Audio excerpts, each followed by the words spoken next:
Oke, kita lanjut ke operating leverage dan volatilitas arus kas proyek.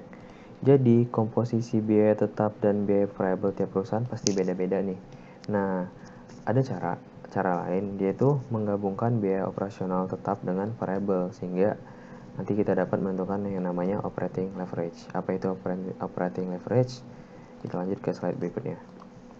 Oke, jadi operating leverage itu dihasilkan dari penggunaan biaya tetap dalam operasional perusahaan dan mengukur sensitivitas perubahan dalam operating income ke perubahan dalam penjualan. Jadi, biaya tetap operasional tadi kita gunain untuk mengukur sensitivitas perubahan dalam operating income terhadap perubahan penjualan. Nah, perubahan penjualan atau jumlah dari perubahan penjualan terhadap adanya perubahan operating income itu masuk atau namanya degree of operating leverage atau DOL. Jadi DOL ini memberi gambaran bahwa pada saat terdapat 1% perubahan dalam penjualan, maka hal ini akan berpengaruh pada perubahan NOI. Jadi delta NOI pada delta sales. Oke. Jadi sebenarnya kalau teman-teman masih ingat ekonomi, DOL ini konsepnya sama dengan elasticity, ya kan? Elastisitas tingkat kepekaan harga, tingkat kepekaan akibat adanya perubahan harga misalkan. Gitu. Jadi kurang lebih ini sama, tapi gimana sih efek dari net operating income apabila ada sales yang berubah? Ini. Kita lanjut. Nah, jadi DOL itu nih ya, seperti tadi, percentage change in net operating profit atau delta NOI gampangnya. Yang ketulis tadi delta net operating income per delta sales. Nah, ini ya. Jadi kurang lebih seperti elastisitas tingkat kepekaannya. Kita lanjut lagi. Nah, gini. Jadi how operating leverage affect NOI for a 20% increase in Longhorn sales. Jadi, misalkan di sini ya. Tahun pertama sales kita 3 juta.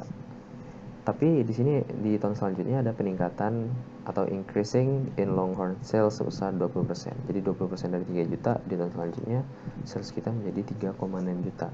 Akibatnya NOI atau EBIT, earning before interest and tax, yang awal 375 menjadi 525. Iya kan? Nah, di sini berarti ada perubahan sebesar 40% EBIT-nya. Ya udah bisa kita cari nih ininya, DOL-nya. DOL-nya kan gimana? DOL-nya berarti 40% ya kan? Per 20 berapa nih? 2. Gitu. Berarti angka DOL-nya adalah 2 gitu. Nah, hal yang berlaku juga sama kalau misalkan dia itu mengalami decreasing. Sales-nya menurun 20%. Akibatnya kita lihat juga EBIT-nya juga nurun menjadi 40%. Berarti berapa sih tingkat kepekaannya? 2 juga. Cuman 2-nya adalah negatif, maka dia menurun gitu. Itu kurang lebih sama dengan konsep elastisitas. Nah, operating leverage itu kita dapat menggunakan ikhtisar hasil pengamatan berikut terkait dengan operating leverage. Jadi operating leverage dihasilkan dari substitusi biaya operasional tetap dengan biaya operasional variabel. Nah, pengaruh operating leverage adalah untuk meningkatkan efek perubahan dalam penjualan terhadap operating income. Jadi, dengan kita memahami operating leverage, kita kan dapat menganalisis DOL tadi. Kan dari DOL tadi kita bisa mengetahui berapa sih impact dari kenaikan sales terhadap kenaikan EBIT, atau sebaliknya ketika kita menurunkan sales berapa sih impactnya ke EBIT kita. Nah, dari kita mengetahui operating leverage dan dapat DOL ini tadi ya, kita bisa mengetahui nih, misalkan kita merubah sales sekian, dengan kita mengetahui DOL-nya ya kita bisa memprediksikan berapa sih nanti EBIT-nya. Nah, kurang lebih itu sih fungsi dari DOL atau operating leverage tadi. Kita lanjut. Nah, degree of operating leverage adalah suatu indikasi penggunaan operating leverage perusahaan. Jadi DOL itu menurun seiring dengan peningkatan level penjualan di luar titik break even.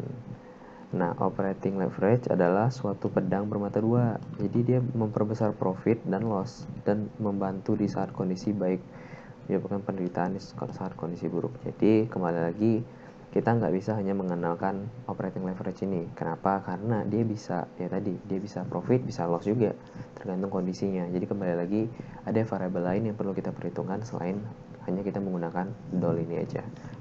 Gitu. Jadi DOL ini menurun seiring dengan peningkatan level penjualan di luar titik break even. Ya karena tadi kembali lagi break even itu yang bakal menghasilkan profit sama dengan 0 gitu.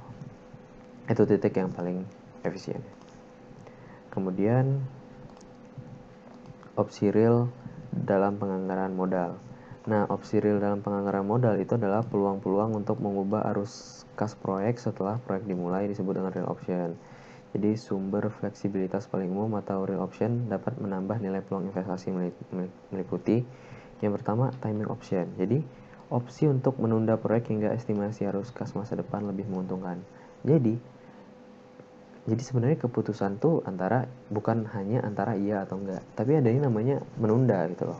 Jadi maksud timing option tuh misalkan kita lagi kira-kira terlalu beresiko, bukan kita batalin proyeknya, tapi kita tunda dulu sampai timingnya pas. Nah itu yang namanya timing option, atau lebih ke tindakan realnya gimana gitu.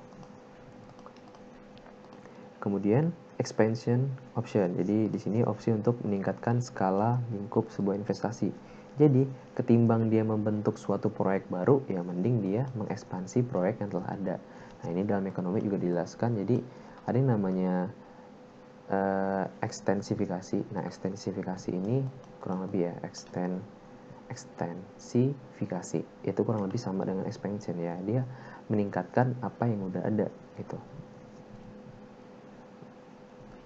Terus kita lihat contract shutdown and abandonment. Jadi opsi untuk memperlambat produksi atau menghentikan produksi secara permanen. Jadi kembali lagi ada yang namanya shutdown point. Shutdown point tadi ketika price-nya, kalau dalam ekonomi ya, price lebih kecil dari average variable cost. Nah ketika price-nya lebih kecil dari average variable cost, itu dia mending shutdown atau tutup sementara dulu. Tapi kalau dia benar-benar nggak bisa recovery lagi, ya mending dia tutup permanen gitu, daripada maksain dan hasilnya loss terus. Nah ini merupakan opsi-opsi real. Sebenarnya bab ini sangat relate dengan ekonomi. Nah, jika menurut Anda terdapat 40% peluang mendapatkan proyek menguntungkan dan 60% peluang proyek tidak menguntungkan, berapa sih NPV proyek jika ingin membuka 10 restoran baru gitu loh. Nah, untuk lanjut soalnya kita di video selanjutnya. Stay tune.